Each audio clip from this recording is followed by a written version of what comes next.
आओ पुत्र राम आओ। नीचे होके जा, बैठ जा मत बाप में दे।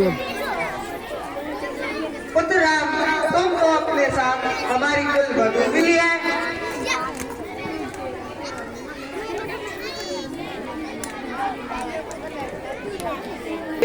क्योंकि आज हमने राम को अपना उत्तराधिकारी और राज्य का राजा घोषित कर दिया है।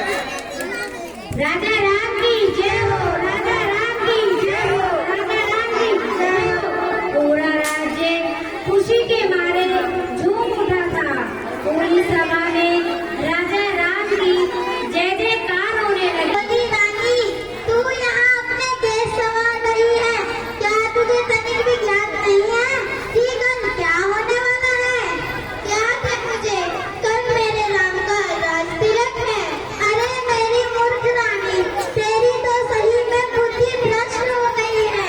तेरा राम कहेगा तेरा राम रानी कौशल्या का पुत्र है और तेरा पुत्र भरत है।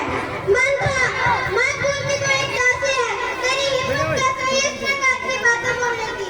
मेरे लिए मेरे दोनों में एक समान है, राम में और पुत्र भरत की। माना कि तीनों पुत्र तेरे समान है, लेकिन तेरे पुत्र तो नहीं। अच्छा तो तू ही बता, तेरे मरने के बाद तेरी चिता देने का अधिकार किसका होगा? भरत का। यदि राम राजा बनेगा तो राजमाता कौन बनेगा? रानी कौशल्या। यदि राम राजा बनेगा तो पूरे राज्य में बात मानी जाएगी राम की। उत्तराधिकार बनने के पश्चात यदि राम ने भरत को राजमहल से बाहर निकाल दिया तो क्या करेगी तू? रह पाएगी अपने भरत के बिना? नहीं नहीं, मैं नहीं रह सकती अपने भरत के बिना। तो तू ही बता कि मैं क्या करूं? अब तो महाराज ने घोषित भी कर दिया है। माना कि घोषित कर दिया है, परंतु उस वचनों का क्या जो तुझे वर्षों पहले मिले थे? रानी याद कर उन वचनों को जो तुझे महाराज ने दिए थे जब तूने उनकी जान बचाई थी। और उन्होंने तुझे कहा था जब भी तुम कुछ मांगोगी तो मैं दूंगा। हाँ मुझे याद है, परंतु क्या ये सही वक्त होगा? हाँ यही सही वक्त है। तो तू ही बता कि मैं क्या मांगूं? तो ठीक है, तू पहले वचन में अपने पुत्र भरत के लिए राजपाट मांग ले और दूसरे वचन में अपने राम के लिए 14 वर्ष का वनवास मांग ले। नहीं नहीं, ये उचित नहीं है। भरत के लिए राजपाट तक तो ठीक है, परंतु राम के लिए 14 वर्ष का वनवास, ये मुझसे नहीं होगा, ये उचित नहीं है। यदि राम तेरे पुत्र भरत को राजमहल से बाहर निकाल दे तो क्या ये उचित होगा? नहीं नहीं, मैं ये किसी भी हाल में नहीं होने दूंगी। मैं अभी महाराज से अपने दोनों वचनों को मांगती हूँ। ये नहीं हो सकता, ये असंभव है। इसका मतलब है कि आप मुझे दिए हुए वचनों को पूरा करने से इनकार कर रहे हैं। हाँ तो ठीक है महाराज, आप स्वयं ही रघुकुल की नींव तोड़ रहे हैं। महाराज के पास अब कोई भी दूसरा विकल्प नहीं था। वे बहुत विवश थे। पिताजी ने उन्हें वचन दिया है और मैं अपने पिताजी का वचन किस प्रकार तोड़ सकता हूँ? नहीं नहीं प्रभु, मैंने आपसे कब कहा कि आप महाराज के वचनों को तोड़े? बल्कि मैं तो ये कहने आई थी कि आप अकेले ही नहीं पिताजी के वचनों को पूरा करोगे, बल्कि आपकी संगिनी रहने के नाते मैं भी इस वचन को पूरा करने में आपका साथ दूंगी। नहीं सीते, यह असंभव है।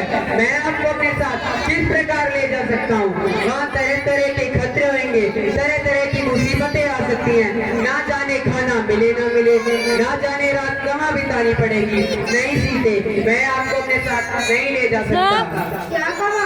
आप मुझे अपने साथ इस प्रकार नहीं ले जा सकते जिस प्रकार से आप मुझे अपने साथ राजमहल लेके आए थे, ठीक उसी प्रकार आप मुझे अपने साथ यहाँ भी ले जाइए।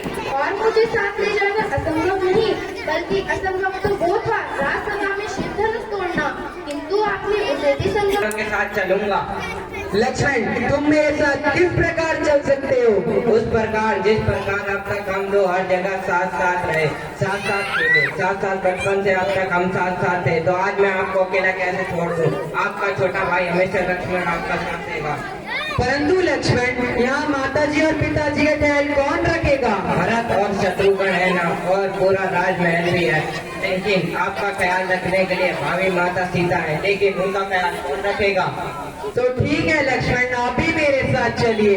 लक्ष्मण आपसे अनुमति लेने आए हैं, अब हमें आज्ञा दीजिए। ये क्या पुत्र राम, तुम अपने साथ हमारी वधु सीता और अपने हमारे छोटे पुत्र लक्ष्मण को आप अपने साथ नहीं जा रहे हो, हम किस प्रकार जी पाएंगे? तो ठीक है राम, अब आप तनिक भी देरी ना करें और वन की ओर प्रस्थान करें। जो आज्ञा माता।